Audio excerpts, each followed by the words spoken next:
Co-auteur du livre Le dossier chinois, portrait d'un pays au bord de l'abîme. Bonjour. Le prochain conflit sera Taïwan ou s'agit-il de montrer ses muscles pour ne pas les utiliser? Écoutez, en fait, tout ça, c'est pas vraiment une surprise. Ils avaient fait la même chose lorsque Nancy Pelosi avait visité Taïwan l'été de l'année dernière.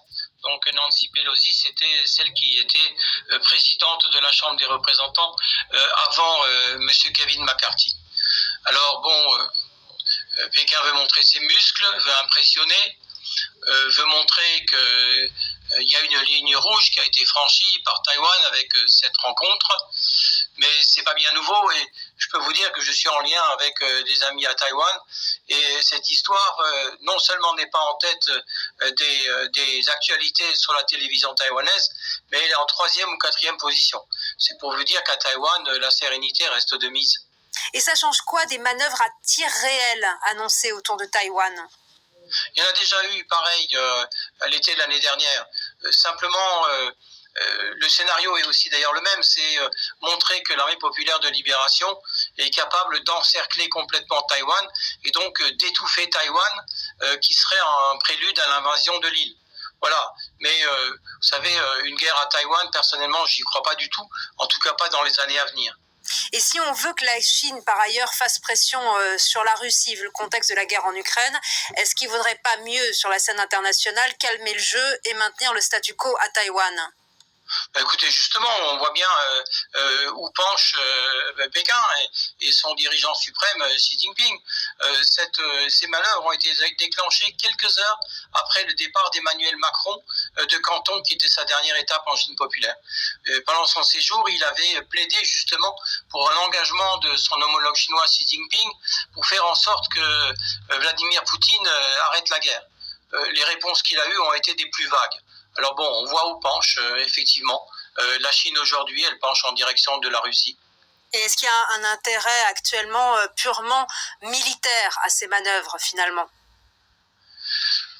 Pas plus que ça, vous savez, quand on voit l'état des forces en présence, certes l'armée populaire de libération a fait des progrès assez notables ces dernières années, mais en face, l'armée taïwanaise, ça fait plus de 72 ans qu'elle observe la Chine populaire, elle s'est préparée aussi. Et puis, vous savez, la guerre en Ukraine, depuis le 24 février l'année dernière, ça a été un signal et pour Taïwan, et pour la Chine populaire. Taïwan, il se sont rendu compte qu'il fallait encore accélérer les préparatifs. Et puis côté Pékin, on s'est rendu compte que l'armée russe avait d'énormes difficultés, sinon des revers après des revers, qui annoncent peut-être une déroute totale en Ukraine. Donc qu'en serait-il d'une invasion de Taïwan, qui est un ensemble d'îles à la différence de l'Ukraine? Et donc les autorités politiques et militaires chinoises étudient de près ce qui se passe actuellement en Ukraine. L'ancien président taïwanais Ma Ying-jeou est parti en Chine cette semaine, une visite personnelle de 12 jours. La nouvelle présidente, elle, Tsai Ing-wen, elle développe une politique de rapprochement avec les États-Unis, contrairement donc à l'ancien président taïwanais. Quelle est la situation politique actuellement à Taïwan ? Écoutez, c'est très simple. Tous les sondages, les uns après les autres, montrent la même chose. C'est-à-dire que la population taïwanaise, se sent de plus en plus taïwanaise et non chinoise, et ça c'est très intéressant à observer, et deux, de moins en moins désireuse d'entendre parler de négociations avec la Chine populaire.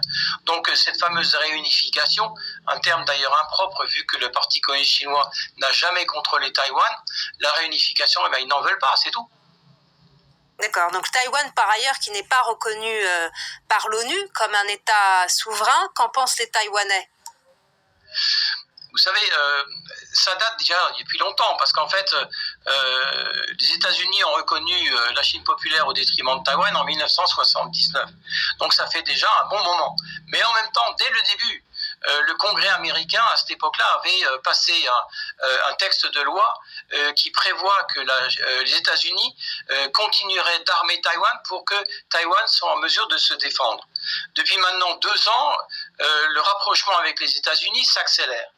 Et Joe Biden, qui a 80 ans, a dit 4 fois, non pas une fois, donc c'est pas une bévue, a dit 4 fois que s'il y avait une tentative d'invasion par la Chine populaire de Taïwan, les États-Unis défendraient Taïwan.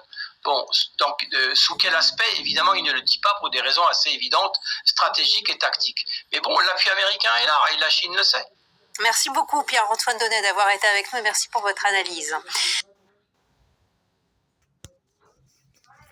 Madame dit monsieur.